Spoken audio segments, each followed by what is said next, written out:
Let's start. Q Start, 2021, 1-1. Page 54 Number 1. When I made my debut at the Metropolitan Opera, I had a temperature of 103 degrees, white as a sheet with the flu, but I didn't even care. 103. I was just so happy to be there. Nothing was going to keep me from singing. When I walked out for my first entrance, the place exploded into applause. The people had been waiting for me. I was filled with joy, happiness, and gratitude, and you sing your heart out. They had a special party afterwards just for me, and my debut. It was the start of a long and mutually beneficial relationship with a company at which I had always dreamed of singing and finally did. All the friends from childhood who said they'd tome when I sang at the Met did. My parents and family members were there to witness my success, and I was extremely excited. Page 54 Number 2. Mozart, one of the best-known composers, made enough money to live a good life. Mozart. However, he was not smart enough to manage his income, and he died a poor man. Yet most average people manage their finances well.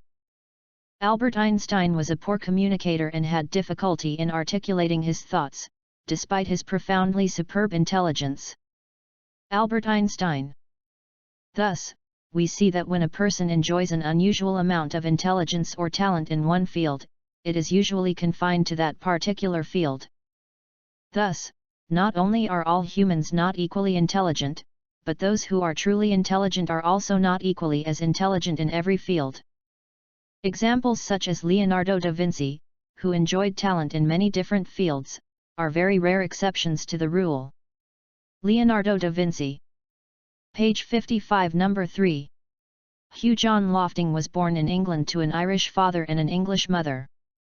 Hugh John Lofting. Hugh was an imaginative child and loved to create stories to tell his brothers and sisters. Hug. He also loved animals and had many pets as a child.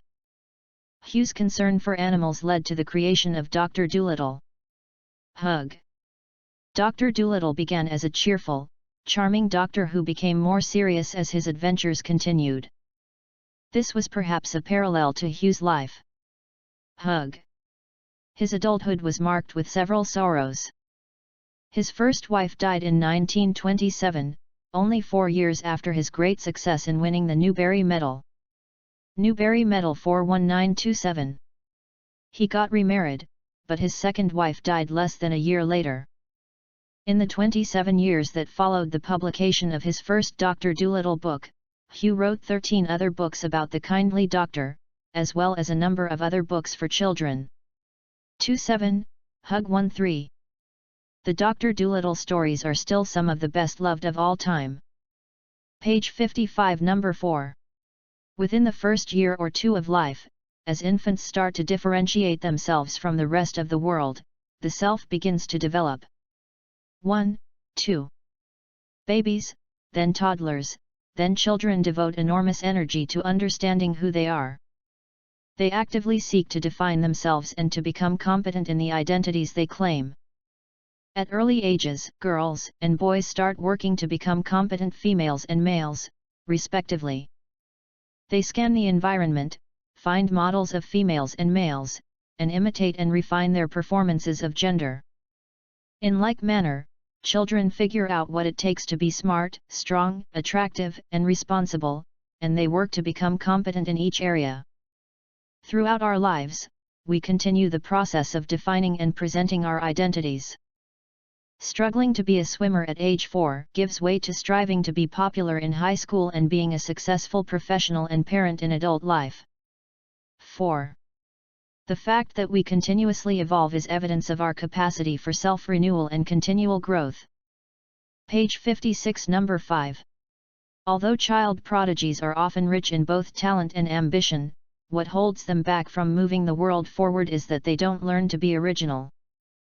As they perform in Carnegie Hall, win the Science Olympics, and become chess champions, something tragic happens. Practice makes perfect, but it doesn't make new. The gifted learn to play magnificent Mozart melodies and beautiful Beethoven symphonies, but never compose their own scores. They focus their energy on consuming existing scientific knowledge, not producing new insights. They conform to the codified rules of established games, rather than inventing their own rules or their own games. All along the way, they strive to earn the approval of their parents and the admiration of their teachers. Page 56, number 6. Not doing things in good time is one of the most common reasons that students fail in higher education. One of the common explanations given by students for not completing required coursework is "I did not feel like reading that chapter last night. I just did not have the energy." Students often perceive a textbook as a huge, insurmountable obstacle that sits on their desk softly whispering their name just to make them feel guilty every time they walk past it. The solution to this is to remember that that off-putting book is made up of smaller bits. You may even find some of those passages interesting. Just do a few pages at a time and read the introduction. Break the big, fat, terrible book down into sections that you feel are more manageable and read through one at a time. Who knows, you may even like the stuff they talk about in there. You could become hooked and love it. You'll never know until you start, though. Page 57, number 7. You might expect that because humans are well equipped to think, they would love to think and would spend all their free time doing it. This is certainly not the case.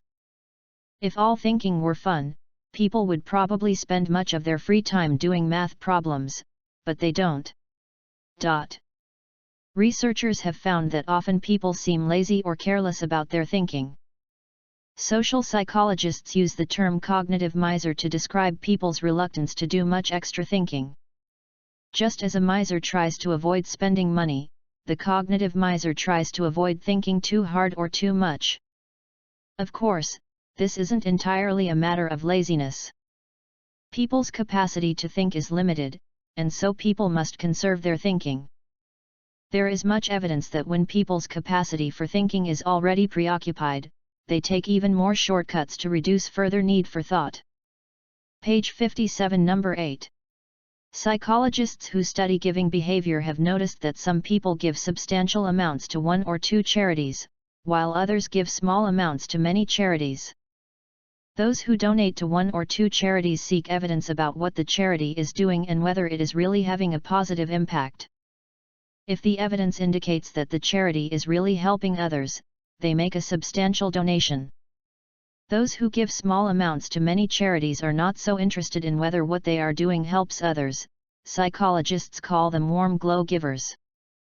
Knowing that they are giving makes them feel good, regardless of the impact of their donation.